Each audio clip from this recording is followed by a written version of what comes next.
Venga, yo lo que propondría entonces es ¿qué proponen los modeladores? Porque una cosa es que, o sea, o nos quedamos como esta dibujito, ¿no? No, o sea, claro. Precisamente nosotros hemos pujado mucho para que en el INE se hagan las cosas como deberían de hacerse, ¿no? Sin embargo, por democracia, cosa que en ciencia no debería haber democracia, creemos, se volvió a imponer el utilizar los resultados de la cuarta comunicación con una variante que ni Cecilia, ni el doctor Carlos Gay, ni Francisco Estrada, ni un servidor estaban de acuerdo, pero eran 3 votos contra el nuestro, ¿no? Entonces se va a usar eso, pero lo que nosotros estamos haciendo es precisamente tratar de meternos un poco más a modelos regionales, ¿no? que está visto que se estima mucho mejor precisamente el campo de lluvia, ¿no?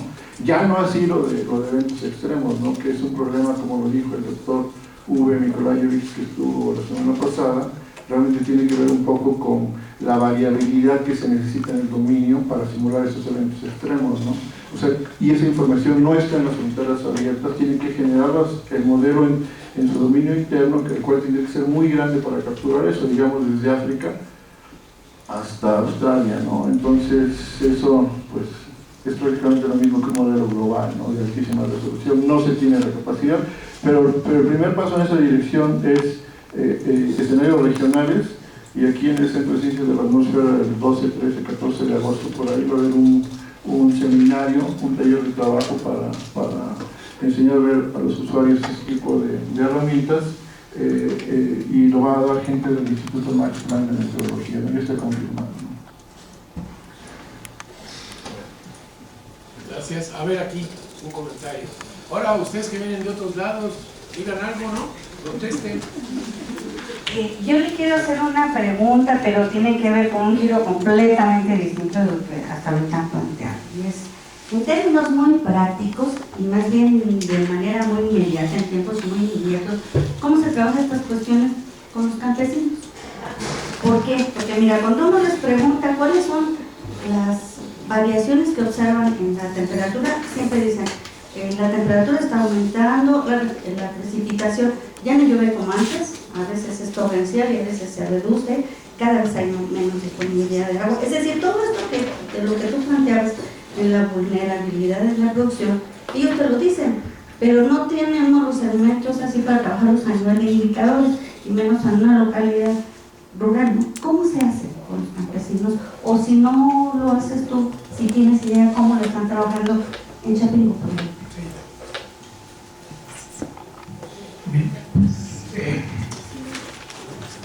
Eso es algo muy interesante, en particular a mí me gusta mucho porque aprovechando que está aquí la doctora Conde, ella me ha involucrado en algunos proyectos muy puntuales, ¿no? de café, por ejemplo, en Veracruz, y la forma que hemos encontrado bien con la gente es haciendo talleres participativos.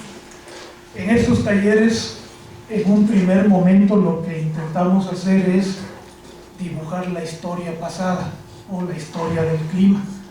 Les preguntamos sobre cómo distribuyen ellos los recursos, es decir, todo lo que significa obtener la opinión y la historia de ellos.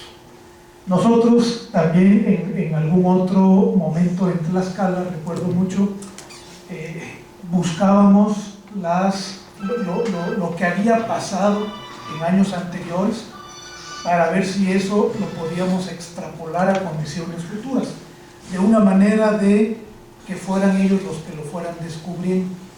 Algo así como preguntar ¿cómo te fue en tu peor año? Y ellos decían, mi peor año fue tal, y nosotros encontrar cómo se había desenvuelto el clima en ese año.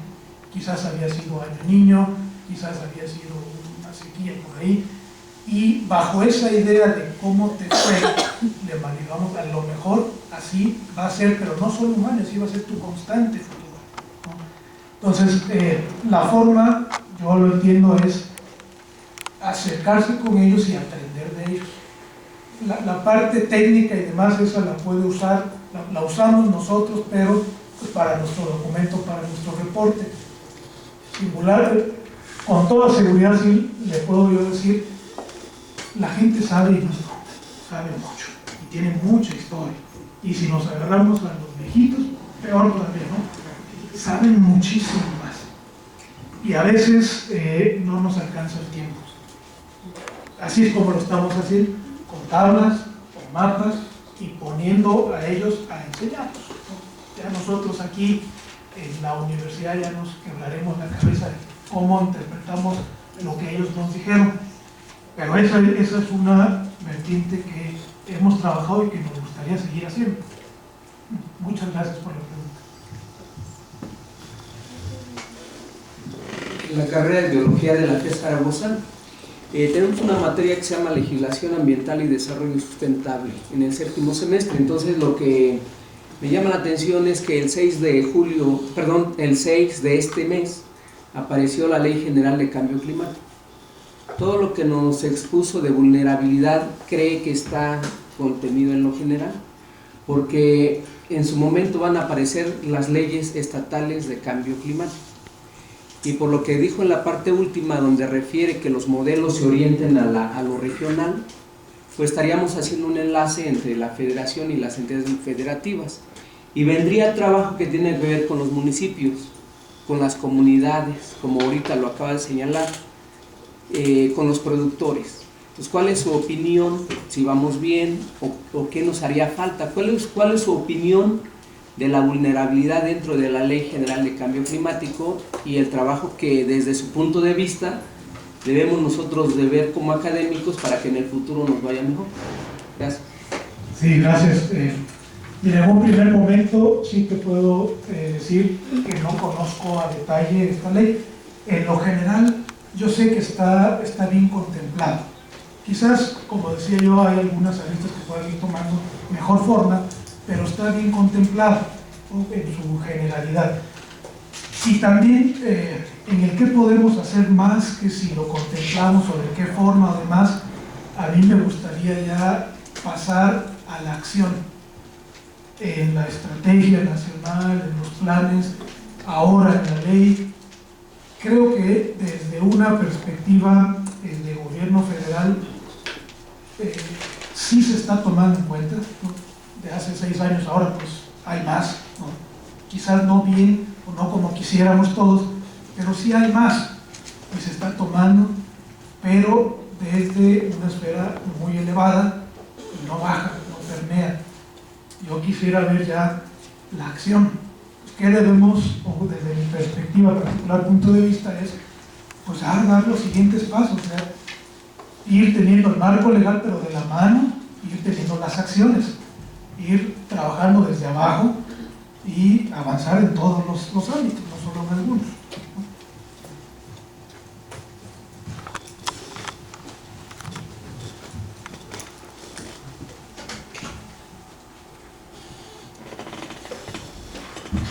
Buenas tardes. Mira, hace rato me llamó mucho la atención el ejemplo que nos ponías del maíz y de alguna manera no me gusta porque el impacto y la vulnerabilidad en la producción del maíz desde mi punto de vista, desde lo social, también tiene que ver con las políticas públicas, ¿sí?, y con las actitudes de los políticos. Hablabas hace unos momentos un poco de lo que dice Enrique Leff, de un diálogo de saberes entre los indígenas, los campesinos, que ellos tienen sus propios saberes y pueden darnos muchas lecciones ante los modelos que nosotros podamos hacer. Pero a mí me parece que sí sería importante que le diéramos una vuelta a estos modelos, poniendo un poco más de atención a lo social, porque justamente cuando llegamos a lo social tú te lo brincaste, entonces estábamos viendo algunas herramientas y métodos y bueno, ya me los has contestado ahorita que le contestas a la maestra cómo es que ustedes lo abordan, pero a mí me parece que a nosotros como universitarios la parte de lo social tendría que ser algo que nos moviera a interiorizar más cómo podemos hacer este diálogo de saberes con los indígenas y los campesinos y salvaguardar muchas cosas que las políticas públicas no las quieren ver, porque bien decías tú respecto del maíz, pueden ellos decidir si compran el que se está importando o seguir sembrando. Y eso tiene que ver con las políticas públicas. Y eso es un grave problema para nuestro país, porque ese es el cuento que nos han contado las políticas públicas, hacerlos que compren lo que ellos mismos pueden producir y demostrarnos que sí se puede producir a pesar de todas las modificaciones del cambio climático. Ellos siempre sabrán cómo hacerlo, me parece. Claro, sin lugar a dudas, y también les agradezco el comentario. Yo a propósito lo dejo a un lado porque finalmente no es mi cancha, no toda la parte social, pero creo que sí es un buen momento de abrir la puerta, exacto, ¿no? La invitación a que pues, nosotros desde nuestra trinchera muy técnica, ¿no? Invitemos o nos inviten y hagamos un frente común para atender el mismo problema, pero no en la multidisciplina, sino de veras sabiendo entrarle al problema, ¿no?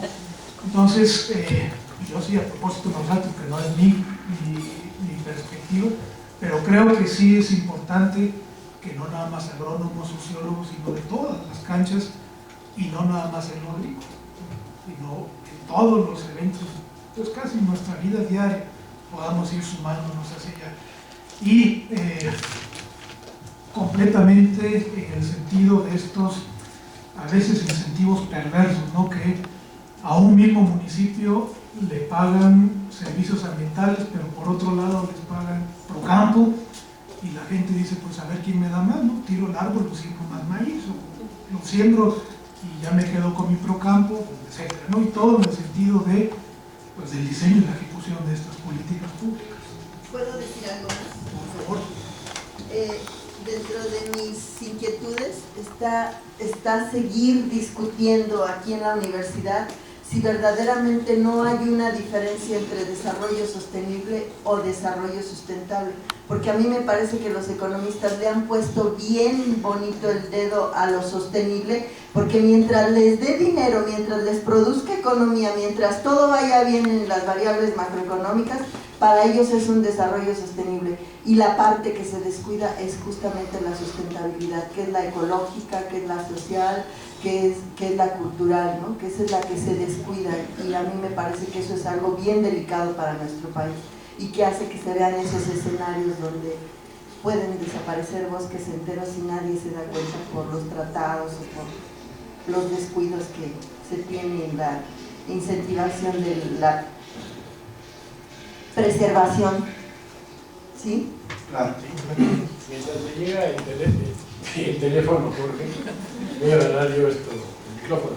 En realidad está muy bien, pero ese es el reto del taller, ¿no? El taller es invitarlos a ustedes a que metan mano en estos asuntos.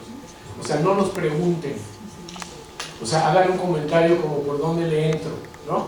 O sea, no lo pongo así tan drásticamente, pero no es esto reclamarle a Alejandro que no habló de situaciones, de cuestiones sociales, porque Alejandro no tiene por qué hacerlo, él es otra cosa, pero es obligación de ustedes, si se llevan esa preocupación, trabajar en esos aspectos, o sea, empezar a salirse de su área de confort y entrarle a cambio climático, porque sociólogos en México están cansados de tratar el mismo rollo con la misma cosa y dándole vueltas al cilindro como si todo fuera lo mismo, ¿no? O sea, se les acaban unos pobrecitos aquí, se cambian de pobres en lugar de pensar en esto, qué sería cambiar o cómo sería transitar hacia otros estadios, esto, o sea, hacia qué otros estadios podemos transitar.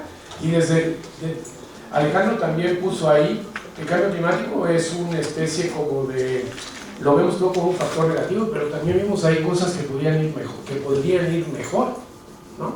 Y esas hay que capitalizarlas, esas hay que volverlas un recurso, hay que volverlas una oportunidad. O sea, no todo verlo ahí como estos pobrecitos, está todo tan fregado y los científicos no saben nada, pues dejamos las cosas como están. El punto es que sí sabemos, no sabemos bastante, y parte de lo que no sabemos lo tendrían que saber ustedes, no nosotros. ¿De acuerdo?